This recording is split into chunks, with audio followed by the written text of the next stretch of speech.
Jokowi di ujung tanduk, oleh M. Rizal Fadilah pemerhati politik dan kebangsaan.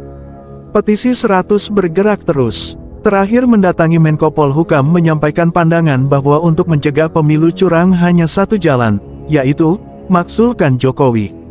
Jokowi adalah faktor utama dari kecurangan pemilu yang akan datang. Ada ambisi kuat untuk menggolkan anaknya Gibran sebagai wapres. Bukan hanya pemilu curang yang akan terjadi, tetapi juga kehancuran bangsa jika Jokowi tetap berkuasa. Isu pemaksulan terus bergulir. Uniknya gencar menjelang akhir jabatan sebagai presiden. Dua fase target pemaksulan pertama hingga pelaksanaan Pilpres tanggal 14 Februari tahun 2024 dan kedua, tahap hari Pilpres hingga tanggal 20 Oktober tahun 2024. Meski sangat pendek bukan berarti mustahil untuk pemaksulan fase pertama. Gerakan rakyat yang menjadi sebab.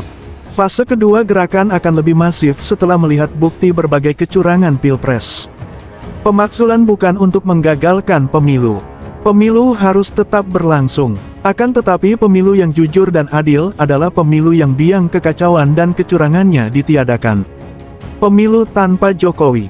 Pilpres dengan cawe-cawe brutal menjadi tanda bahwa Jokowi kini sedang berada di ujung tanduk. Goyah dan mudah jatuh. Apakah itu tanduk 3, tanduk 2 maupun tanduk 1? Berarti pada semua hewan bertanduk, Jokowi terancam.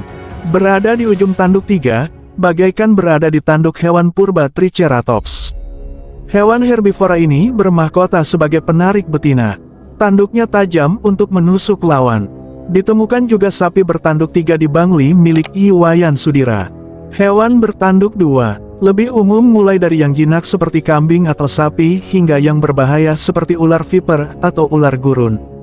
Gabon viper, Bitis gabonica, memiliki taring terpanjang, sangat mematikan dan pandai berkamuflase.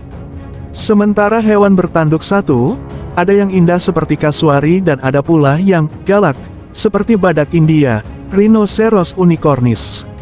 Lainnya kadal badak, Vis unicorn, Saola, Paus boar, narwal, serta kumbang badak, Oryx rhinoceros. Sesungguhnya Jokowi berada di ujung hewan bertanduk berapapun. Semua potensial untuk menjatuhkan. Pada tanduk bernomor 3, Jokowi adalah lawan yang awalnya dianggap kawan tetapi berkhianat. Pendukung utama sejak wali kota dan gubernur yang kemudian dicampakkan. Megawati dan Jokowi kini dalam posisi berhadap-hadapan. Di ujung tanduk nomor 2 dalam makna bahwa rekayasa dan kecurangan dilakukan Jokowi untuk memenangkan pasangan nomor 2. Kemenangan berbasis kecurangan menjadi sebab Jokowi bakal digoyang abis hingga jatuh. Bukan hanya Jokowi tetapi juga pasangan yang didukungnya. Apalagi jika justru pasangan nomor 2 ternyata kalah, maka Jokowi tamat lebih cepat. Adapun di ujung tanduk nomor 1 menyangkut kemenangan kekuatan perubahan atas status quo. Kekalahan pasangan nomor 2 menyebabkan telur di ujung tanduk itu jatuh dan pecah.